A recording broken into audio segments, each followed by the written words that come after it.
Hey, welcome into the Oklahoma's video studio. I'm Dave Morris, alongside my colleague Chris Castile. For a long time, he's covered all sorts of politics for the Oklahoman. In fact, he has a story coming up about how lobbyists spent more than $600,000 last year for Oklahoma legislators and other public officials, treating him to steak dinners, sack lunches. You got the range there, some breakfasts as well. And I have questions. Chris, welcome to the studio. Thanks, Dave. First of all, let's set this up with two very basic questions. Mm-hmm. What is the role of lobbyists, and is what they do legal? Absolutely legal. And you know, to me, they are as protected under the First Amendment as we are in the press. I mean, the First Amendment gives you a right to petition your government for redress, remedy, and that a lot of times is what lobbyists are doing. They represent clients ranging from the firefighters, the Oklahoma firefighters, to cable companies, to energy companies, to liquor companies. I mean, just the full range. And they advocate for these companies, both for and against legislation. And they see their role mainly as educating legislators about issues, about specific pieces of legislation, how that might affect their specific company, their specific industry.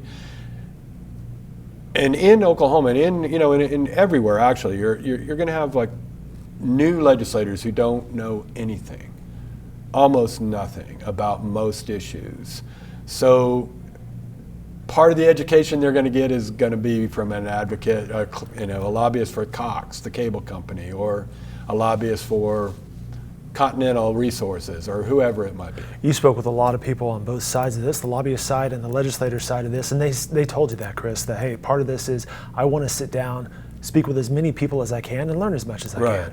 Yeah, and that's as I said, it's protected speech. It's a necessary role actually for lobbyists to play. There's a ton of legislation that moves through any legislative body, whether it's Congress or the state legislature, all the time. It is absolutely impossible to keep up with it all, to understand it all. Some of the changes that are made, we write about the very big bills, the budget bills, ones that have a major, kind of interest like guns or something like that. But much more quietly are these dozens, even hundreds of bills that make like technical changes to the law, changes that really only experts understand. And it's incumbent upon a legislator to understand what they're voting on. So I would say too, it's incumbent upon a legislature to get both sides. You don't just want AT&T's lobbyists telling you, oh, here's what this does. You want to go to, if there is another side, do some due diligence. Do your due diligence. All right, so $600,000 last year lobbyists spent on mills for Oklahoma legislators and other public officials. That sounds like a lot. It is the most that I can find. It's even more, Dave, than in 2017. The legislature is in session from early February to late May, 4-month period. In 2017, they had 2 different special sessions because they were trying to get their budget worked out. They were trying to figure out if they could, raise revenue to give teachers a raise, or at least staunch the bleeding in education in that time. So they were in session a lot of that year. 2019, they were in session for 4 months, and they still spent far more than they spent in 2017. All right, so how do we know how much they spent? I assume these expenses are tracked. They are tracked. They must report every single meal, every single expenditure. The lobbyist reports The lobbyist this? must report every single expenditure to the Oklahoma Ethics Commission. Okay. Even if it's $3 for coffee, even if they, let's say that they sponsor a buffet breakfast out at for any legislature who wants to partake, and the per head cost winds up being $4 or something. They have to report every legislator who went through that buffet line and got his scrambled eggs. Attribute the $4 to that specific legislature. So you were able to go into the Ethics Commission and request that information? You can do it by lobbyist. You can do it by legislator. So you can pull, and the Ethics Commission does a really good job of kind of giving you what they call quick stats. I hear the top 10 legislative recipients of meals. Here are the top 10 lobbyists in terms of expenditures, the top 10 groups, and say the firefighters or Cox, cable, and what they spent on lobbying. They compile some of those easy to read stats for you. And you put together some information for us as well that we see there on the screen that'll go along with this story. Is there a cap? Is there a limit? The limit, there is a limit per what a lobbyist can spend on a legislator. It's $500. Okay. So if you buy dinner a few times for Greg Treat, the Senate Majority Leader, Senate President Pro Tem, one time, it might show up as $25. The next time you report, and it's another $25. You have to keep a running total on your the lobbyist does on his reports. Interesting. So there is a $500 cap. With some, that would be quite a few meals. With some lobbyists, it might just be 3 or 4. Some go to better restaurants than others.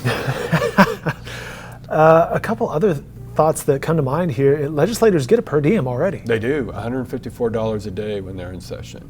That is supposed to cover meals, rent, gas, the things that especially out-of-town legislators, might need.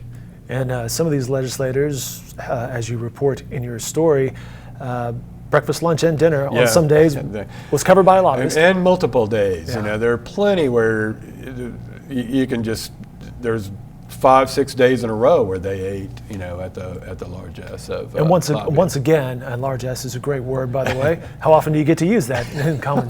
Not enough. And again, that's not illegal. What's happening here? However, as long as it's under the cap, that $500 cap, it's fine. However, it varies state by state, right? It does. States have very, very different laws on this. I mean, there's some where you really can't accept anything from them, and Oklahoma has kind of changed its laws in terms of accepting gifts from lobbyists or organizations. It's a lot tougher to accept tickets to the Thunder game and stuff like that from the lobbyist himself, but it's pretty wide open in Oklahoma as far as meals go. Whereas in some, it's much stricter what a lobbyist can pay for you. It's interesting stuff. You spoke with various legislators who were like, "Yeah, I want to sit down and learn more," and others are like, "Nope, I'm not going to take this, or I'm going to pay it back." I'm glad you brought that up. There are some who don't take any, or who take very few, and they're very careful to say, I don't have anything against lobbyists. They have a role to play. I talk to them. I meet with them in my office during my office hours. I just don't want my constituents to think that I'm beholden to them from taking these meals. And it's hard for freshmen. I talked to a freshman from Eastern Oklahoma who assiduously avoided going out with lobbyists at night. He goes, I'll go to the fast food place, grab a sandwich, and go back to my apartment. I don't want to go do the steak dinner thing. But he still wound up having meals attributed to him, and he didn't really know why. It's because sometimes you're at an event, say honoring a colleague, legislator of the year from the Farm Bureau or something like that. You don't even know a lobbyist is paying for it until it shows up on a lobbyist report. Hey, Joe Blow attended this. His per plate cost was $100. You're like, what?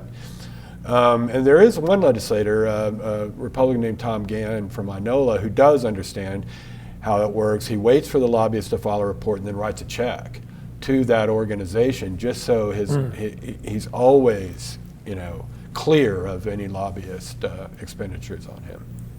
See, that's the type of solid reporting you get from this gentleman right here, Chris Castile in the Oklahoman. You can follow him on Twitter at Castile Politics. Also, should I tell you that we've relaunched a podcast at the Oklahoman called The Source. You were a guest with Maria Martinez-Keel and Caleb Branch earlier, so thanks for sitting in the studio. Yeah, absolutely. With that, we'll get that cranked back up. Again, Chris Castile, his story on lobbyists and their buying of meals and that whole mechanism can be found in the Oklahoman and, of course, on our website at oklahoman.com. Chris, as always, thank you. Thank you, Dave.